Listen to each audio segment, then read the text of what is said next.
there's three kind of teaching that you find on your path of or on your unfoldment, you know.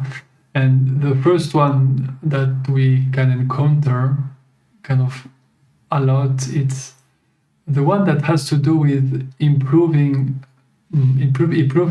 my life as a person, right? To be a better person, to get the objects that I want, to have the relationship that I want, to be in an environment that I desire. So this is what has to do with with the jobs, with therapies, with all kind of coaching. So this is the first kind. How can I be a better me? How can I improve as a person? And how can I get what I desire, and how can I push away what I don't like, you know? And there's a bunch of teachings that focus on this. And I'm not criticizing it. I'm just putting some categories, which are completely subjective, and of course they're just a way to talk and to introduce this meeting. So this is kind of the first one. And often when those teachings, they reach some kind of limit, because at some point, and probably if you are here, because you probably reach these limits, that we see that it's endless. Somehow there is always new goals, and the environment is always shifting and changing. Relationships are always complex, and no matter what you do, there is always new people coming in your life. People are changing. So everything is very, very dynamic. I mean, absolutely, everything it's shifting, changing. So stability it cannot be found really in human life. So even if there are great tools, and obviously, if they are there, it's because people need it. So it's good, and they are limited. There is some kind of limitation, and that's where often there is some kind of realization of there must be another way, or there must be something else than trying to improve my life, trying to get new things, new object, new state of consciousness, new days, new days. There must be something else, no? And that's where there is some kind of line that is drawn between spirituality and therapy or human activity, and it's very subjective. I'm not saying that it is there. I'm just pointing out that this is some kind of boundary that seems to be an agreement between a lot of people who are in a spiritual process or in a development, personal development. So, and these boundaries seem to be something like this human life, it's not enough. There is something more than that somehow. I don't know what it is, but it has to be. And this is maybe where some people start some spiritual quest or become really religious and start to explore their experience and their understanding in a different way. Yeah. So, and that's very interesting. And when you start the spiritual process, often there is two big paths that are viable. One can be the right hand path, which is my right's better. This is like the right hand path, which is the one that has to do with purification, which with commandment, which with strong techniques to kind of change experience, to make experience something greater than apparently human experience, something greater, something beyond human experience. And this is kind of the path of that has to do with there's a lot of involvement in some kind of purification. Purification is the sense that there is something in you that is dysfunctioning, and you have to do something to make it work better, to reach some kind of new place, space, or state of being, or something. So this is more the those kind of path, right, of purification. And the other one, it's the left-handed path, which is this kind of path has more to do about the you are what you're looking for, and there is nothing special to do but to recognize this with the best capacity you have. And it has a different tone to it, a different texture to this teaching, because instead of telling you have to do something to be or to attain, it's no, whatever is present it is everything, and you are what you're looking for. The peace that you seek is what you are, and there's nothing to do. You cannot become something new. And this teaching is connected to what I spoke before about this New Age non-duality, which is focusing almost exclusively on this, and it become like very, very, very narrow on this speech. Like there's no one, there's no choice, and there's nothing to do. And that's kind of the end of it in a way. But this is just one specific way to speak about this way of exploring. So I'm not criticizing any of those paths, and I'm not saying that the way I'm speaking them or defining them it's accurate, and I'm just giving some kind of flavor. And so now what is very interesting, it's spirituality and human life are really one and the same.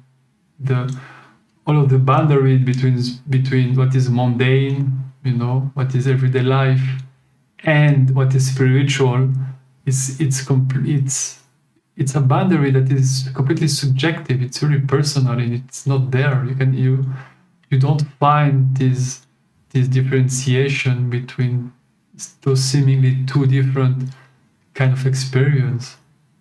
So experience it's one thing. It is right here. Okay, so now what is very interesting is from our perspective, spirituality and the process of spirituality, it's very simple. It's the process by which you recognize reality as it is. Not as I want it to be, not as people are telling me that it is, but really reality as it is, moment to moment. And this is the spiritual path in its entirety.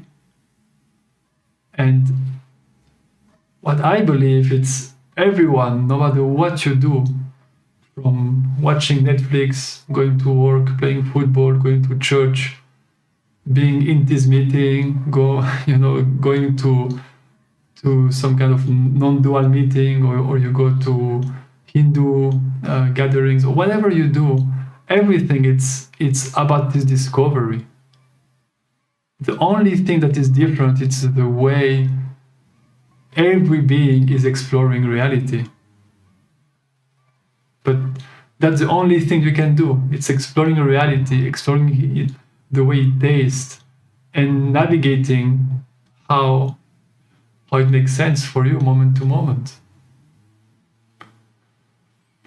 That's why I try to not use the word spirituality, because with this word in our modern times seems to draw this line between everyday life and what is spiritual, what is physical, and what is spiritual. It is what is of the spirit, which is of the mind, of something different.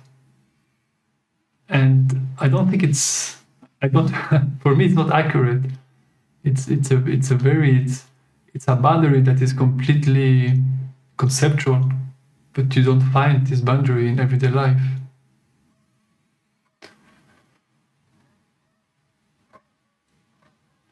And I have to say, what I'm offering and the course that I'm offering, I have no idea where it is in whenever I'm speaking, because I don't see really a strong difference between any of this. What I really see is moment to moment we are facing experience, and moment to moment we have some kind of way of positioning ourselves as this phenomena is coming to us, So depending on where we are, depending on the environment, and how our system is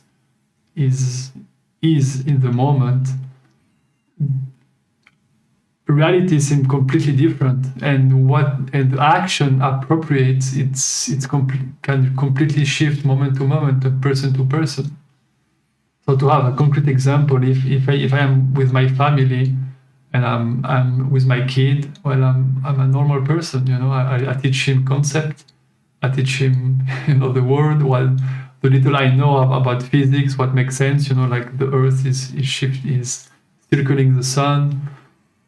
I'm teaching all of the things that makes sense from our perspective, and I believe that makes sense for him, for his everyday life. And then I am in this meeting, and my speech is completely different. And I said, there is no Earth. It's the sun. It's kind of an abstraction, this idea of space and everything. But that doesn't. But in my being, there is no conflict between those two ways of speaking, because, like I say, every moment to moment you talk and you relate to people and to the environment completely different. That's why I'm speaking to my son now in a different way that I'm speaking to him 2 years ago, and in 20 years I will have a completely different way of speaking. But that's the same with everyone we meet, because every time we meet someone, this person is completely new to us, because we don't know what this person have gone through. We have no idea. So maybe, you see a coworker every day for 10 years or 15 years or 20 years, and one day you meet him and something happened. It can be an accident, a revelation, a spiritual experience, mushroom, cancer, accident, near death, whatever. And suddenly it's not the same guy. Or person is completely different. He speak about, he's completely somewhere else. So now, what do? Will you stay the same, or you will shift the way you speak to him, and you will understand that the conversation has taken place in a different level, a different purpose. So life it's very multidimensional, and the complexity is everywhere. But it's not really a problem, because we don't have to make sense of anything, So complexity seems to be a problem from the belief that I have to solve it. I have to make sense of it. I have to be able to explain. But when you see that what is here, it's so complex that no one and nothing can understand it. I mean, it's an absolutely chaos and harmonious, and at the same time. So that's what I wanted to share, and that's the way I speak often. I start by giving some kind of structure that's very clear, and the more I speak, the more this structure kind of start to grow, and suddenly we see gaps everywhere in the structure, and at some point it's so big that you see that there is no structure. There is only a seemingly dots everywhere that the mind seems to connect, but there is no line between the dots. There is only this phenomena that is present.